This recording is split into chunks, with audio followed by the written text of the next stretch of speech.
எவ்வளோ வாக்குறுதிகள் கொடுத்தாங்க.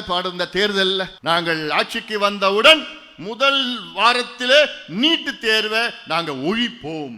முதல் வாரத்தில் முதல் நாள்ல அந்த ரகசியம் எங்களுக்கு மட்டும்தான் தெரியும்னு ஒருத்தர் சொன்னார். இப்பதான் அவர் துணை முதலமைச்சராக இருக்கிறார். கேட்டு வாங்க என்ன ரகசியம். தெருவாவே பிரச்சாரம் பண்ணாங்க.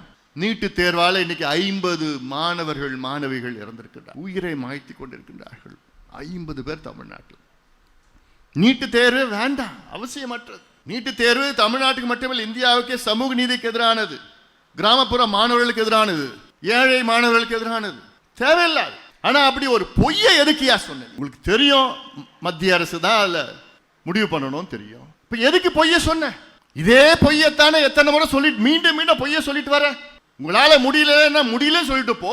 நாங்கள் ஆட்சிக்கு வந்தவுடன் கல்வி கடன் ரத்து பண்ணுவோம், நகை கடன் ரத்து பண்ணுவோம், உழவர் கடன் ரத்து பண்ணுவோம்.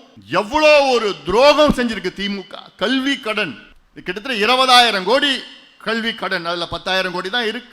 அதுல எலிஜிபிள் பார்த்தா 5,000 கோடி. உனக்கு 5,000 ரூபாய் கொடுக்க தெரியுது இல்ல? எதுக்கு நீ 5,000 ரூபாய் கொடுத்த? இப்போ எலெக்ஷனுக்காக உங்க காசை கொடுத்த, அதுவும் கடன் வாங்கி. அந்த கடனை யாரு கட்டுறது? நம்ம தான் கட்டணும்.